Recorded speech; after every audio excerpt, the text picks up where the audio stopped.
Hello दोस्तों, स्वागत है आपका मेरे YouTube चैनल सोम सर पर। आज हम हिंदी व्याकरण के विषय पर चर्चा करेंगे। इसमें हमने टॉपिक लिया शुरू से एकदम से, ठीक है। हिंदी व्याकरण की शुरुआत कहाँ से? वर्ण से हम लोग शुरुआत करेंगे, ठीक है। वर्ण, इसमें हम लोग वर्णमाला के विषय में विशेषकर पढ़ेंगे, ठीक है। इसके बाद अगली वीडियो में हम लोग ध्वनि और लिपि के बारे में पढ़ेंगे। हाँ, पहले हम लोग वर्णमाला समझ लेते हैं। वर्णमाला जितनी आसान लगती है समझने में कि वर्णमाला बस इतना व्यंजन वर्ण को और स्वर वर्ण को पढ़ लेते हैं, उतनी आसान है नहीं हिंदी वर्णमाला, ठीक है। इसको हम लोग अच्छे से व्याख्या से पढ़ेंगे, ठीक है। समझने का प्रयास कीजिएगा दोस्तों, हमने बहुत अच्छी तरह से समझाने का प्रयास किया है इसमें, ठीक है। और शॉर्ट में इसको समझने का प्रयास कीजिएगा दोस्तों, आप लोगों को बहुत अच्छा लगेगा।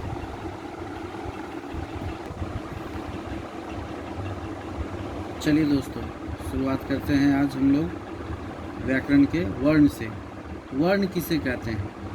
वर्ण उस मूल ध्वनि को कहते हैं जिसका कि हम खंड नहीं कर सकते हैं। वर्ण उस मूल ध्वनि को कहते हैं जिसका हम खंड नहीं कर सकते हैं, ठीक है। हिंदी वर्णमाला में वर्ण को अक्षर भी कहते हैं। जैसे अ है, आ है, इसे हम खंडित नहीं कर सकते हैं इस ध्वनि को, इसलिए इसे मूल ध्वनि कहते हैं, ठीक है। पूरे वर्णमाला को हिंदी वर्णमाला को दो भागों में बांटा गया है, ठीक है। सबसे पहले हिंदी वर्णमाला किसे कहते हैं?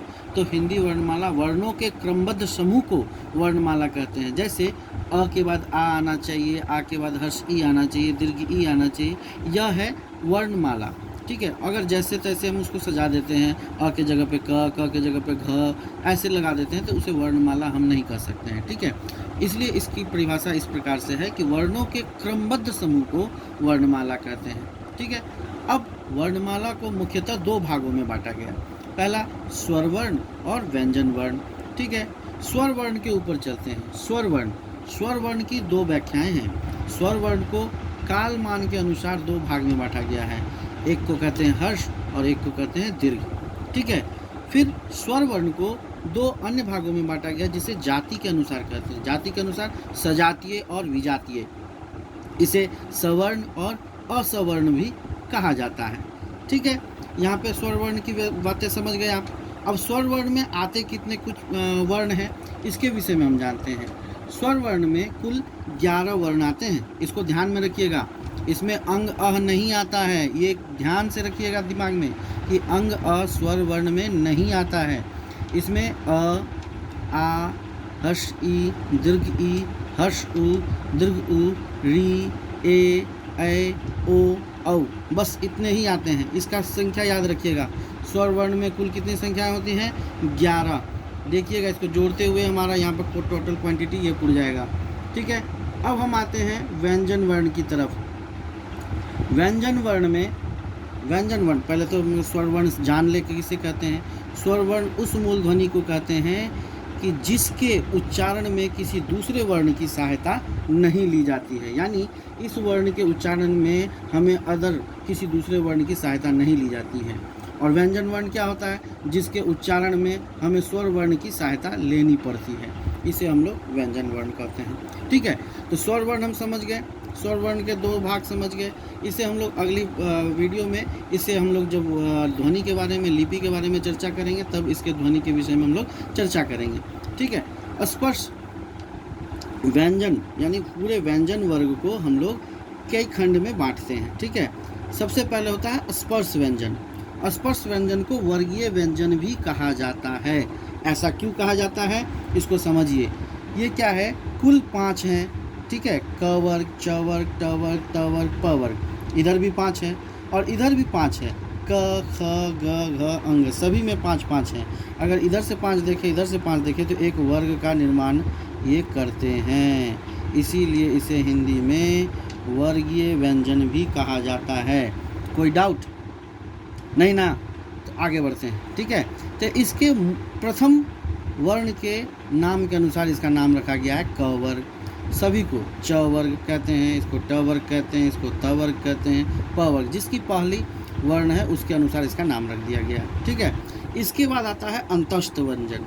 अंतस्थ में क्या आता है? य, र, ल, व, ठीक है। फिर आता है ऊष्म, ऊष्म में आता है तालवश श, मृदंत श, दंत श, ह, ठीक है। फिर आता है संयुक्त व्यंजन, संयुक्त व्यंजन में अक्ष, त्र, ज्ञ, ठीक है। अब यह समझिए कि इसे संयुक्त व्यंजन क्यों कहा जाता है, क्योंकि इसमें दो दो वर्ण जुड़े हुए हैं। जैसे अक्ष, अक्ष को क्या लगता है आपका, अक्ष एक वर्ण है, इसमें दो वर्ण जुड़े हुए हैं, ध्यान से देखिएगा, क और तालवश, ये दोनों जब आपस में जुड़ते हैं ना तब अक्षर बनता है। हम लोग इंग्लिश में लिखते हैं, देखिएगा के और एस एच लिखते हैं ना, लिखते हैं ना, बस यही चीज़ समझिए। त्र, त्र में भी दो वर्ण लगे हुए हैं, जैसे त और र लगा है, इसको हम लोग कैसे लिखते हैं, टी आर लिखते हैं ना। ज्ञ, ज्ञ में क्या है भाई, कौन बताएगा, बता सकते हैं। देखिए ग में, य में यहाँ पर है ज, ठीक है, और य, ज का इंग्लिश क्या होता है जे, य का इंग्लिश क्या होता है वाई एन, ज्ञ का आप लिखते हैं ना जे वाई एन लिखते हैं कि नहीं इंग्लिश में, यही है संयुक्त व्यंजन। चलिए अब चलते हैं तल बिंदु की तरफ। तल बिंदु वाले वर्ण भी होते हैं दो हमारे, ठीक है, ये हम समझ गए। संयुक्त व्यंजन देखिए यहाँ लिखा हुआ संयुक्त व्यंजन 3, व्यंजन वर्ण 33। अब बच गया तल बिंदु, आप कहिएगा तल बिंदु कौन, तल बिंदु वाले देखिए ट ड में है, इसमें आएगा तल बिंदु है, इसमें आते हैं ड, ड के नीचे और ढ के नीचे जब क्रमशः हम बिंदु जोड़ देते हैं तो इसको तल बिंदु वाले, और इसका उच्चारण कैसे होता है अड़ा, अड़ा बोलते हैं हम लोग, है ना। जैसे पेड़, पढ़, इस सब शब्द में हम लोग किसका यूज करते हैं, तल बिंदु वाले ड और ढ का, ठीक है। तो ये कुल मिला करके कितने हो गए, यहाँ पे देखिए 49, ठीक है। तो अब हम कह सकते हैं हिंदी वर्णमाला में कुल कितने अक्षर होते हैं, वर्ण होते हैं, 49 वर्ण होते हैं, ठीक है दोस्तों। क्लियर है, इसमें कोई दिक्कत नहीं। अब चलते हैं, आपको हमने बताया था, फिर से आते हैं स्वर वर्ण की तरफ। स्वर वर्ण में हमने आपसे बताया था कि स्वर वर्ण को कालमान के अनुसार हर्ष स्वर और दीर्घ स्वर में बदला मैंने डिवाइड किया गया है। तो इसमें हम लोग यहाँ पर आते हैं हर्ष और दीर्घ स्वर में, ठीक है। हिंदी वर्णमाला में स्वर वर्ण को देखते हैं यहाँ पर, यानी कि उच्चारण के कालमान को ही मात्रा कहते हैं। उच्चारण के कालमान को, कालमान के अनुसार क्या हुआ, हर्ष और दीर्घ स्वर हुआ, तो उच्चारण के कालमान को ही हम लोग मात्रा कहते हैं। जिसमें एक मात्रा लगती है उसे हम लोग हर्ष कहते हैं, जिसमें दो मात्राएं लगती हैं उसे हम लोग दीर्घ स्वर कहते हैं, ठीक है। अब हर्ष स्वर में कौन आ गया, एक मात्रा वाला, तो अ ई उ, ठीक है। और दो मात्रा वाला कौन आ गया, आ दीर्घ ई दीर्घ उ, ठीक है। अब कहा गया कि जाति के अनुसार, जाति के अनुसार हमारे पास इसमें भी स्वर वर्ण के दो भेद हैं, ठीक है। पहला कौन है, सवर्ण, ठीक है, जिसे सजाति कहते हैं। सजाति मतलब जो एक ही जाति के हों, है ना।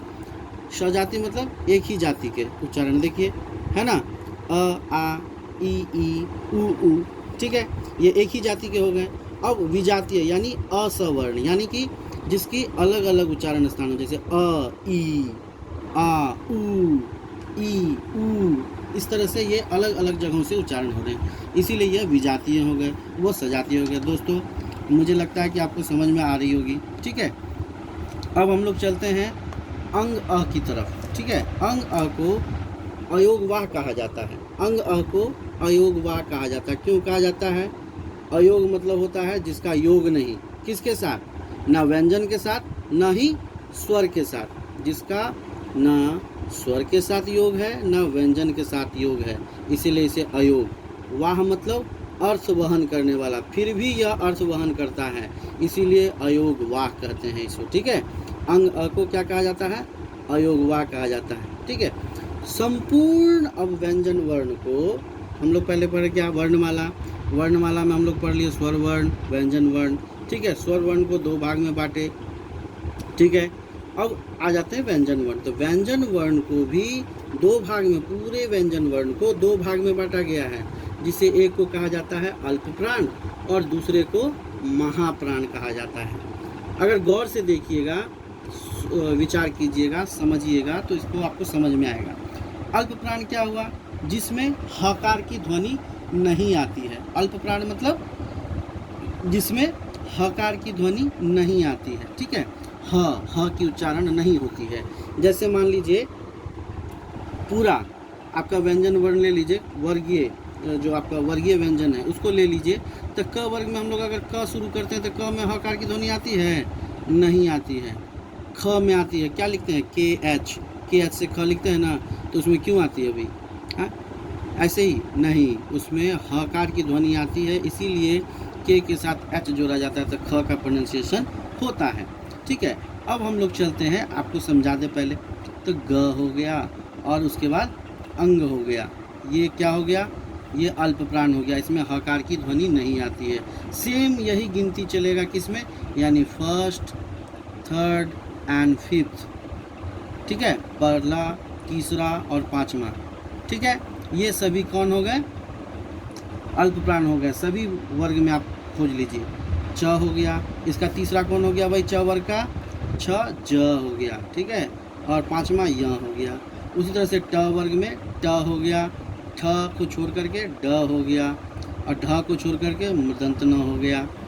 त हो गया, थ को छोड़ करके द हो गया, ध को छोड़ करके न हो गया। प, फिर फ को छोड़ करके भ हो गया, भ को छोड़ करके म हो गया। ये कौन हो गए? अल्प प्राण हो गए ना, अल्प प्राण। और महाप्राण, महाप्राण में कौन आते हैं भाई? उसको भी देखना जरूरी है। महाप्राण में कौन कौन आते हैं? अल्प प्राण में पहले हम यहाँ पर रह गया अंतस्थ व्यंजन।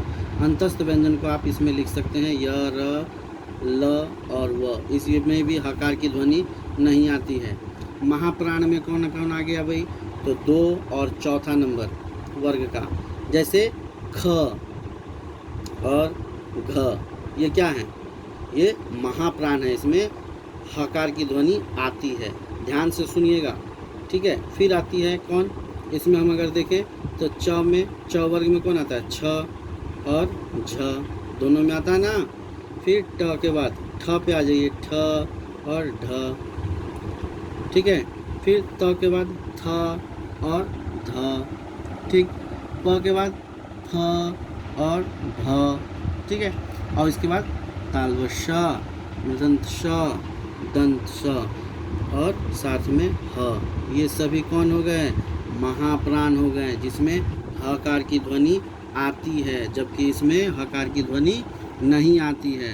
दोस्तों, इसीलिए एक साथ में दिया गया, जिससे आप आसानी से इसकी गिनती को समझ सकिए। मेनली इसको अगर आप याद रखते हैं, फर्स्ट, थर्ड और फिफ्थ को, और इसमें 2 और 4 को याद रखते हैं, बाकी ये यरलव, ठीक है, और ये तालवस, ये तो आपको महाप्राण क्लियर हो गया। कोई ज़रूरी नहीं हकार की ध्वनि याद रखने की आपको। अगर ये गिनती याद रखते हैं, फर्स्ट, थर्ड, फिफ्थ अल्प प्राण हो गया, 2 और 4 कौन हो गया? महाप्राण हो गया। इसको ध्यान में रखते हैं। इसी तरह से ध्वनि के अनुसार हम लोग इसमें घोष और अघोष होते हैं। ठीक है, जब स्वर तंत्रियाँ, ठीक है, झंगीकृत करके उच्चारण करती है ना, तो उसको हम लोग क्या करते हैं? क्या कहते हैं? घोष कहते हैं। ठीक है, और जिसमें झंगीकृत करके नहीं करती है उच्चारण, उसको हम लोग अघोष कहते हैं। सीधे से एक ही याद रखेंगे, दोनों याद हो जाएगा। समझ में आ रहा है? इसमें क्या होता है? सारा स्वर वर्ण आता है, ह आता है, और सभी वर्ग के कौन से? तीसरे, चौथे और पांचवें झंगीकृत होते हैं। देखिएगा, ध्यान से सुनिएगा। जिसमें क्या होता है? घ, यहाँ पे शुरू करते हैं अगर ग, घ, अंग। ठीक है, तीसरा नंबर में कौन आता है? ग, घ, अंग। ठीक है, फिर इसमें कौन आएगा? ज, झ, य। कौन आएगा इसमें? ज, झ, य। ठीक है, उसके बाद कौन आएगा?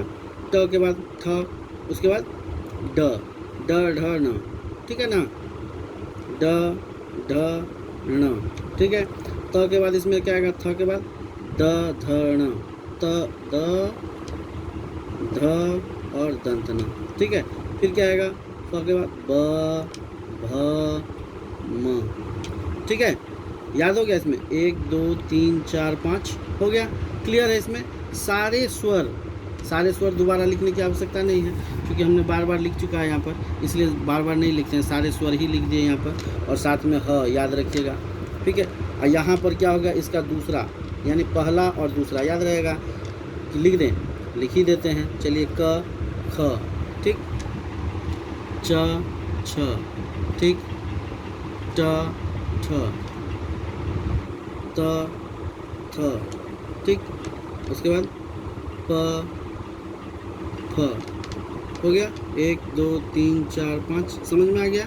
और साथ में तालव्य स, मूर्धन्य स, दंत स याद रखेंगे, ठीक है, इस ह को छोड़कर, ठीक है।